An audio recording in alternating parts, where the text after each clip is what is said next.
नमस्कार दोस्तों, आपके अपने YouTube चैनल एक्सप्लोरिंग देव स्थानम में आपका स्वागत है।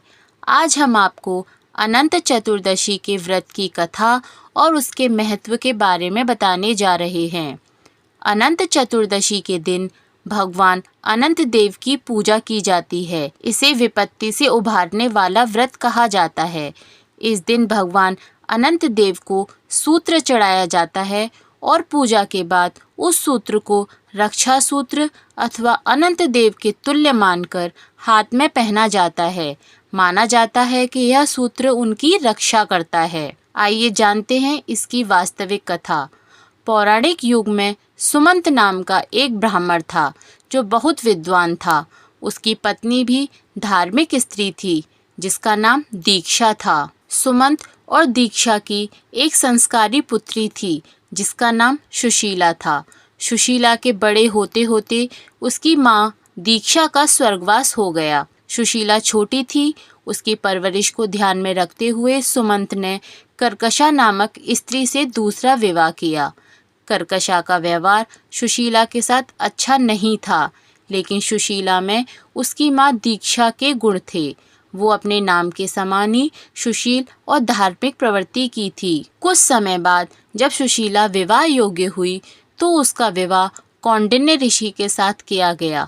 कौंडिन्य ऋषि और सुशीला अपने माता पिता के साथ उसी आश्रम में रहने लगे। माता कर्कशा का स्वभाव अच्छा न होने के कारण सुशीला और उनके पति कौंडिन्य को आश्रम छोड़कर जाना पड़ा। उनका जीवन बहुत कष्टमय हो गया। न रहने को जगह थी और न ही जीविका के लिए कोई भी जरिया। दोनों काम की तलाश में एक स्थान से दूसरे स्थान पर भटक रहे थे।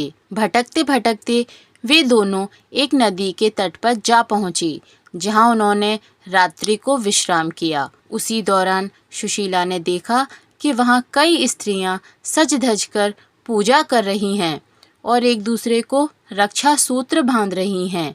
सुशीला ने उनसे उस व्रत का महत्व पूछा तो उन्होंने बताया कि वे सभी अनंत देव की पूजा कर रही हैं और उनको रक्षा सूत्र, जिसे अनंत सूत्र भी कहते हैं, वो एक दूसरे को बांध रही हैं, जिसके प्रभाव से उनके सभी कष्ट दूर होते हैं और उनके मन की सभी इच्छाएं पूरी होती हैं।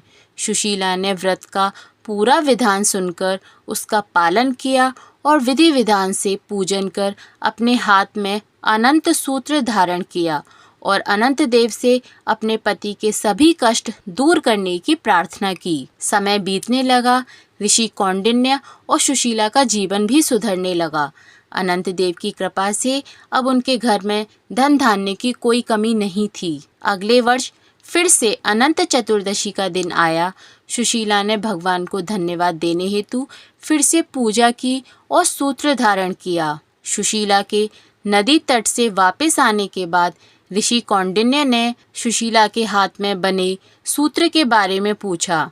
तब सुशीला ने पूरी बात बताई और कहा कि यह सभी सुख उन्हें भगवान अनंत देव के कारण ही मिले हैं।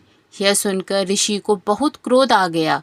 उन्हें लगा कि उनकी मेहनत का श्रेय भगवान को दे दिया है और उन्होंने सुशीला के हाथ में बंधे धागे को तोड़ दिया।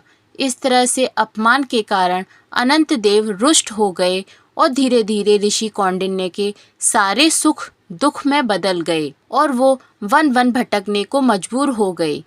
तब उन्हें एक प्रतापी ऋषि मिले जिसने उन्हें बताया कि यह सब भगवान के अपमान के कारण हुआ है।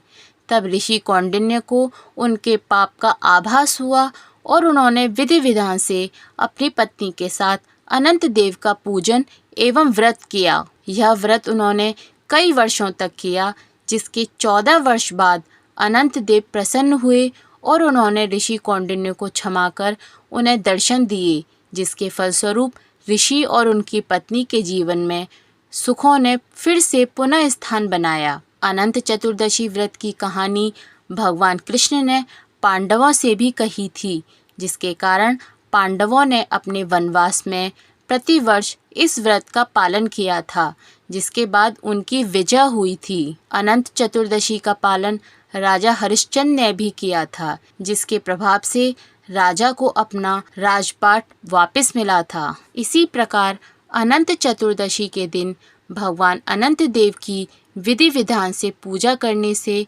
व्यक्ति के सारे कष्ट दूर होते हैं एवं सभी दुख सुख में बदल जाते हैं। इस दिन भगवान अनंत देव की पूजा के बाद रक्षा सूत्र बांधने से व्यक्ति की सभी विपत्तियों से रक्षा होती है। बोलो भगवान अनंत देव की जय।